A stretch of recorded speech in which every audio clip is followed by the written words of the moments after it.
देखिए, त्रिकोणमिति मानों को हम आसानी से कैसे याद रख सकते हैं, इस टेबल को आसानी से हम कैसे याद रख सकते हैं। तो यहाँ पर एक आसान सा ट्रिक लगाएंगे जिससे आपको ये पूरा टेबल आसानी से याद हो जाएगा। यहाँ जीरो से काउंटिंग चालू करेंगे, 0 1 2 3 4। तो जीरो सब के नीचे हम रूट ओवर लगा करके फोड़ देते जाएंगे। 0/4 ये 1 है तो रूट ओवर 1/4। ये 2 है तो रूट ओवर 2/4। ये 3 है तो रूट ओवर 3/4। और ये 4 है तो रूट ओवर 4/4। सबको हम लिख देंगे। उसके बाद कैसे हम त्रिकोणमिति को आसानी ढंग से याद कर सकते हैं, तो आप इसको सिर्फ समझेंगे तो आपको याद हो जाएगा। मेरे चैनल पर नए हैं तो लाइक एवं सब्सक्राइब अवश्य कर लीजिएगा। अब चलते हैं वीडियो पे। देखिए 0/4, तो जीरो को किसी संख्या से गुना करेंगे, भाग करेंगे तो वो जीरो आएगा। तो साइन 0 डिग्री का मान आपका 0 हो जाएगा। अब देखिए रूट ओवर 1/4, तो रूट ओवर 1/4 का रूट से 1 निकलेगा तो ये 1/2 हो जाएगा।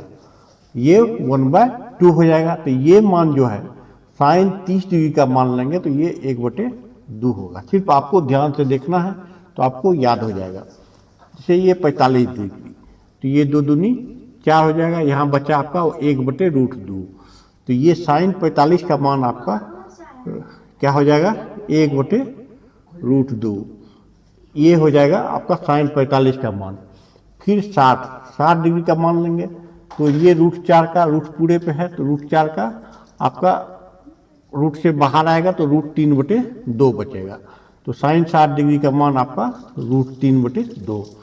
साइन 90 डिग्री का मान तो 4/4 कट करके 1 हो जाएगा। रूट ओवर 1 का जैसे 1 होगा, यानी साइन 90 डिग्री का मान 1 हो गया। अब कॉस में क्या करेंगे, इसी मान को इस सिरे से उल्टा करके लिख देना है। ये आपका कॉस का मान हो जाएगा। तो यहाँ साइन 30 का मान यहाँ 1 आ जाएगा। ये √3/2 है तो ये √3/2 इधर आ जाएगा। ये 1/√2 है तो ये 1/√2 होगा। ये 1/2 है तो ये 1/2 हो जाएगा और ये 0 हो जाएगा। इतना याद किया। अब साइन कॉस का मान निकल गया। अब tan का निकालना है तो tan होता है साइन बटे कॉस। तो साइन बटे कॉस लेते जाएंगे। यहाँ 0/1 तो क्या मान होता है, 0 होगा। किसी संख्या को 0 से मल्टीप्लाई करेंगे तो 0 होता है। तो 0/1 ये आपका 0 आएगा। यहाँ आपका 1/2 अब √3/2, तो इसको कैंसिल करते हैं तो ये देखिए 1/2 अब √3/2। तो ये आपका कितना आ जाएगा, 2/√3। 2 कैंसिल हो गया, 1/√3 बचा। तो ये मान आपका आ गया 1/√3। अब देखिए ये मान आएगा तो ये कैंसिल हो जाएगा, पलटेगा तो ये मान 1 आएगा। अब ये आएगा √3/2 गुना हाफ, इसको पलटाएंगे तो ये आपका √3 आएगा। अब ये 1/0 जब आएगा तो 0 से किसी संख्या को भाग देंगे तो ये आपका इन्फिनाइट आएगा, नॉट डिफाइंड। इसको लिख देंगे नॉट डिफाइंड, ये आपका इन्फिनाइट आएगा। ठीक है। अब देखिए जस्ट साइन का उल्टा ये कॉसेक होता है। जो साइन का है वही कॉसेक का। तो यहाँ साइन का उल्टा कॉसेक, तो यहाँ 0 है तो 1/0, तो ये हो जाएगा आपका नॉट डिफाइंड। नॉट डिफाइंड लिख देंगे। और देखिए ये 1/2 है तो ये आपका 2 हो जाएगा। ये 1/√2 है तो ये आपका √2 हो जाएगा। √3/2 है तो ये आपका 2/√3 हो जाएगा।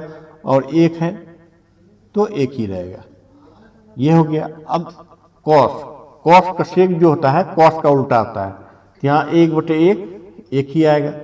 √3/2 है तो ये 2/√3, सिर्फ इसका उल्टा मान आते जाएगा। 1/√2 है तो ये √2 आ जाएगा। 1/2 है तो ये आपका 2 आ जाएगा। 0 है तो ये 1/0, ये आपका नॉट डिफाइंड होगा। ये आपका नॉट डिफाइंड हुआ। अब कॉट किसका उल्टा होगा, tan का। तो ये 0 है तो 1/0, तो ये आपका नॉट डिफाइंड होगा। ये नॉट डिफाइंड, ये आपका नॉट डिफाइंड होगा। अब देखिए तो tan 1/√3 है तो इसका उल्टा आपका √3 आ जाएगा। ये 1 का उल्टा 1 ही होगा, √3 का उल्टा 1/√3 होगा, और आपका यहाँ नॉट डिफाइंड है, इसका उल्टा 0 हो जाएगा। तो ये इतना सा मान आपको देखिए सिर्फ समझने से आपको ये सारा मान आपको याद रहेगा। चैनल को लाइक एवं सब्सक्राइब करना मत भूलिएगा। आज के लिए इतना ही।